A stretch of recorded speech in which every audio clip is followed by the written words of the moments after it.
All right, internet.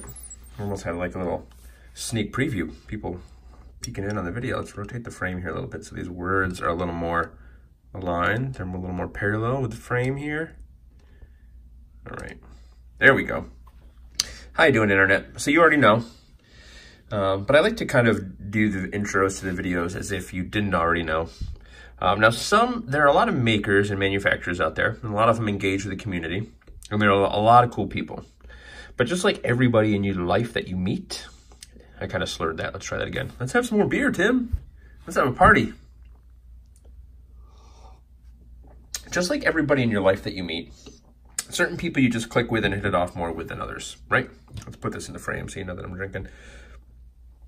So, and I think the same as, you know, whether it's online, whether it's in person, there's just certain things that translate through, and there's certain things that just kind of like, you know, hit it off, right? I think watching my videos, while you don't know me personally, a lot of you kind of can get a feel of what kind of person I am and what I'm like and how I am. And yeah, just some makers I really just kind of dig, right? I can kind of like get a feeling, I get a vibe, like these are some good quality people. These are good people. So you already know this, you already know who I'm talking about, but this guy in particular, just what a great dude. Great community presence, really involved, seems really chill, seems to really care. You know, it's someone who's passionate about what he does. And as long as you've got that sort of passion, you're good to go. So I just kind of wanted to start that off with some big hugs and kisses to old Tom Lene. Kisses.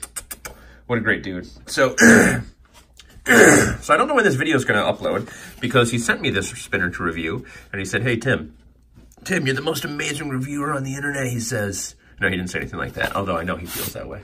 And I feel the same way about you. We're sort of just being silly now. But anyway, yeah, so he sends me this to review, and he says, he didn't burp like that. I mean, he might have, I don't know. He chatted me, so he could have been burping when he was typing. Anyway, so he says, hey, I got the spinner. I want you to check it out, but don't upload the review yet. We're going to upload it, you know, closer to the drop. Maybe get a little bit of hype going around the drop, get that drop hype happening. You know, so he doesn't have prices yet. He doesn't have a drop date for me yet. So I don't know exactly when this video is going to come out. But let's just look at what he sent me. So first of all, attention to detail, love this. Now this is actually like, there's a little bit of a, see that? A little bit of a texture to it. So some sort of like sticker or adhesive. It's not just printed on there. It feels really nice. I mean, I know it's just a box, but is it just a box? So it fits in the frame actually really well as well. Well. So let's pop this guy open. So look at what he did. Look at what he did. If you guys are on the Facebooks, you know, like this little sticker emoji pack I use a lot when I do my kisses. So look at that. And it's cut out to fit. It's taped in there nice. It's taped in there clean. Like I like that. I dig that. So, you know, and at first, you know, I thought, you know, Tom's, you know, taking a little bit extra care in the packages that he sends me. But a lot of people get these little notes and stuff like that. So if you're really involved, if you're really out there and you take the time to get to know Tom, Tom's going to take the time to get to know you. So one more time, thank you for your help, Tim. I'm truly excited to watch your review. Impressions on the Attic. I hope you enjoy it. With a little heart, a little signature. I got Tom's signature. Now, I've said this before about their stuff, but let's just take a look. I love their authenticity cards. We'll show you the date today so we know what date it is. That's November 10th. I think that's probably Archer with his yogurt hands. Grab my watch. Archer's my youngest. Attic. Mirror. Copper 188. 1018. So it's less than a month old. Batch number 1. Thank you for your support. It's just a nice quality COA card. Certificate of Authenticity. COA. You know, we've got the really nice wrap, attention to detail on that as well. I haven't actually opened this yet because I've got a couple of these from him, so I don't need to, but just to kind of show you. So I haven't even opened it, and I know, yep, I was going to say, I know that the Unquiet Hands logo is going to be in there. Ooh, extra bearings. I didn't even know those were in there. Let's take a quick look at this. So this is a reptilian hybrid. Oh man, I'm gonna have to play around with this. So we're gonna keep these out. Ultra nylon. So this is gonna be more like an FZ SBB2 kind of a deal. So, anywho, And then plenty of stickers. I have so many Unquiet hand stickers now. Tom takes care of me. But yeah, really, and again, it's a generous microfiber. It's not like a little tiny, like it's really nice, really good quality feeling. It's like a suede type material, suede feeling. Tim, show us the spinner. All right, before we do, Panda pouch. And I'm still waiting on, I think I kind of briefly mentioned this. I don't want to talk about it too much, but the Pavilion, still waiting on the Pavilion, Tom. The Pavilion was my name that I came up with for this pouch.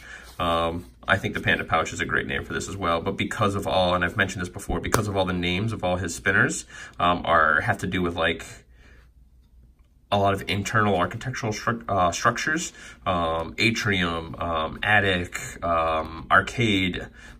These are sort of like within a building kind of a thing. I thought the idea of like the opposite, like Pavilion is sort of like an outside structure. I thought was like a great name for a pouch because it's sort of like the opposite of what he came up with. But he actually, I think, had a spinner in the works called Pavilion, so he didn't want to use that. So Tom reached out to me and he said, "What kind of 6 minutes in and I haven't even gotten the spinner out? I'm sorry, y'all, but you probably like me watching me ramble." So anyway, so he asked me what kind of material I wanted, and I've actually been really enjoying the copper. I think it's because of the Voda. I've really been enjoying like a mirror copper, see? So I said, hey, you can send me, you know, my first choice would be the mirror copper, but definitely a mirrored finish, either that or mirrored stainless steel. So here is the mirrored copper. Now I've been using the crap out of this, which should tell you something. Well, let's take a look at this. So here is the attic. Now, first things first, I will say this is a little smaller than I thought, but it's actually a great size and a great weight. So don't let that take anything away. So we'll bring in right away an atrium. So this is a regular size atrium. It's a little smaller than a regular size atrium. Right, not by much, but just a little. So just to give you some idea. And look at that bronze, like metallic texture that's coming out in the patina. Whatever bronze they're using. I don't know if that's a sign of good quality bronze or not, but regardless, for a spinner and the texture that it gives you, if it's not technically a good quality bronze, I mean, you're not machining anything like structural or functional, a lot of that, in the sense like it needs to be, I don't know, whatever it is, I dig whatever you're using. So don't change that bronze. It's a good bronze. It's very similar, I should say, to the Cocoon bronze. We're getting off subject. Once I hit this with Flitz metal polish, that texture never really came back. So I'm definitely not going to Flitz polish this. But it had, this Cocoon had that same sort of, you can kind of see some of the little facets, the way the light's shining off there, you see it a little bit. But that texture never really came back to the Cocoon when I hit it with the metal polish. So if you have a bronze from Unquiet Hands, don't polish it if you like this sort of like texture. Anyway, we're well off subject here.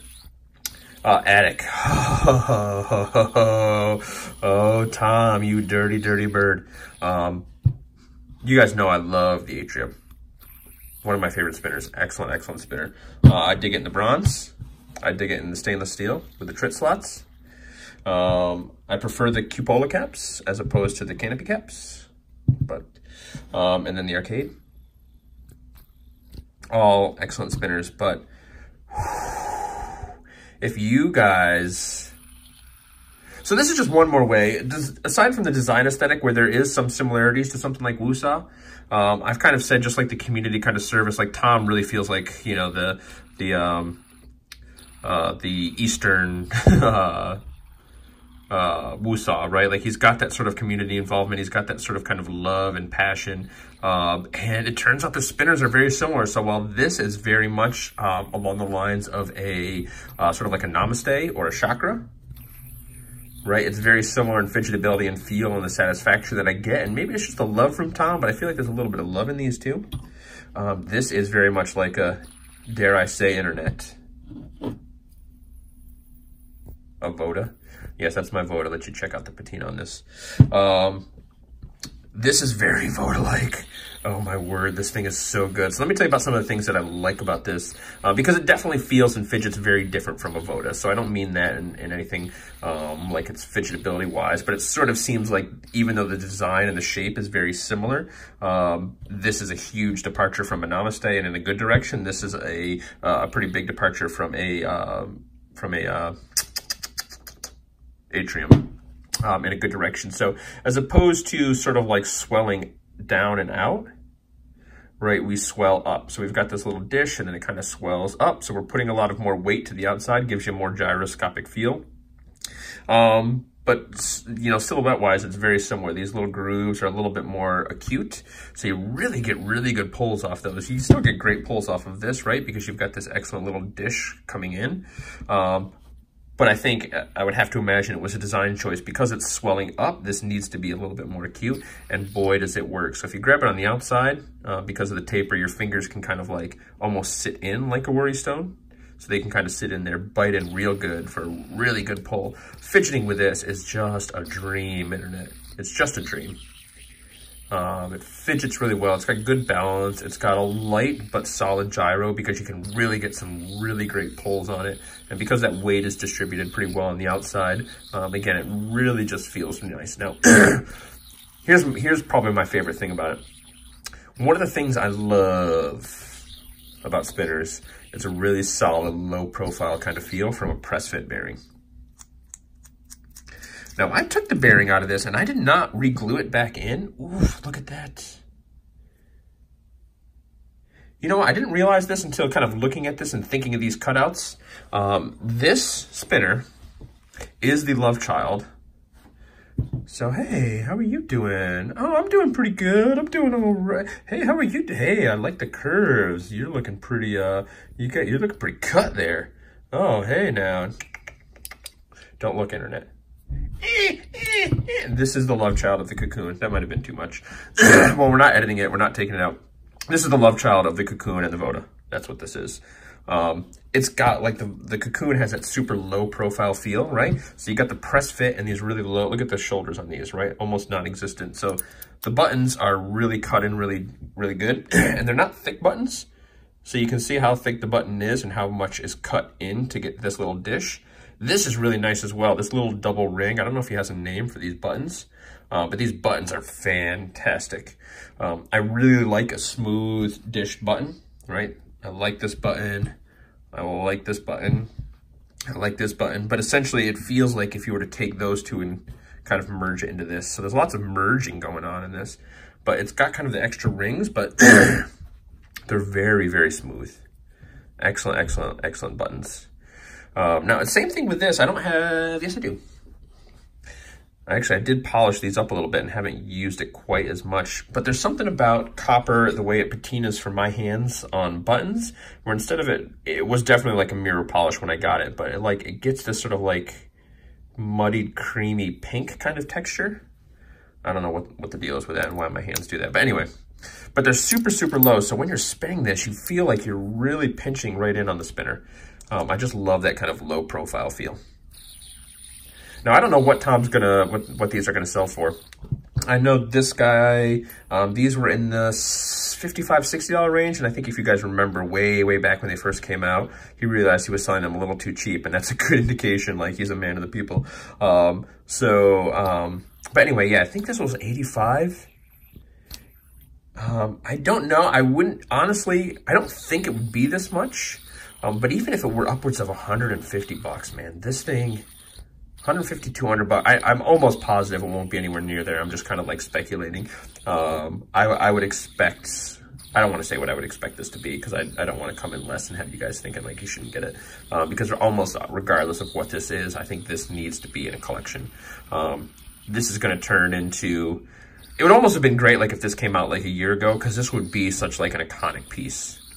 I mean, it still is because, you know, again, now we're kind of into the diehards of the spinner game and everything like that. But I think this could have been one of the ones to really be like a very iconic spinner. And still is and still will be. And we'll see what happens with the spinner game as it keeps going on. But like this is one that I think everybody's got to have. So fidgetability, again, it's just off the chain. It's everything that you would expect from everything else you see with Unquiet hands. Really good gyro, really good spin. Spin time wise, I thought I would get better spin time out of it than I did. That's not to say that I didn't get great spin time. I tried it with HC4 just to kind of really push it and did a pull string. And I think I got over like 13, 14 minutes with like a pull string method and was getting like 10 minutes on table spins. And I think the bearing that came in it, I was getting around 8 or 9 minutes. I did this a while ago. So if I'm way, way off base with that, I'll edit into the video, but I'm pretty sure that's around the times that I got. So really, really solid. Another thing as well, not a lot of spinners have this like inwards taper, right? That's not a very common thing. Normally they're flat or they taper outward. So having sort of this inward taper does some really cool things with the lighting. So you get kind of like this reverse, right? We're used to this sort of a thing, especially with like Wusaw, right? Like you get that sort of like outwards kind of look. See how it kind of tapers back in, partially because of that shape. But also when you line the light up, you can kind of really get the, look at that, these really cool rings shining back at you. So you can get like a perfect ring on the inside of the spinner reflecting back at you because you've got that swoop, that dish cutting in. So where you can't really do that with these. You can sort of get some of the light on the outside, right?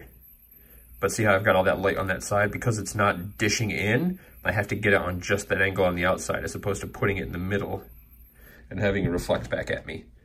So if you're someone that likes the spin profile, and let me talk about balance, hang on. Look at that balance, smooth. Look at that light, it's so wonderful. So amazing. This is like absolutely a top 10, possibly a top 5, possibly a top 3. It's that good, internet. I'm digging this. I'm digging this a whole lot. You can see the lovely patina we've started to work on here. Excellent, excellent, excellent. So I think that's gonna do it for me, internet. Let's do this. Tom, because of the amazing spinner that you've done, and because this is the last video I'm reviewing today, cheers to you, my friend. Cheers to Tom, cheers to Unquiet Hands.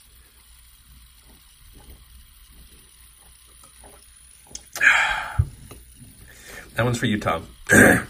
16 minutes, I think we're good to go. I don't think there's anything else I need to say. Whenever the drop is, absolutely do not miss out on this.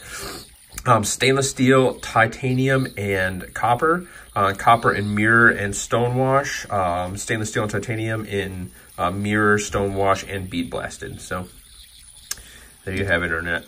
I just bumped my camera stand. I think that means it's time to go. Let's just look at it a little bit more. I don't really cause copper to patina that much. My hands, I don't think, get very like, whatever the chemicals are in the human body that do that. I'm not like a super sweaty kind of guy. Like I don't have a lot of that sort of, I think, pH.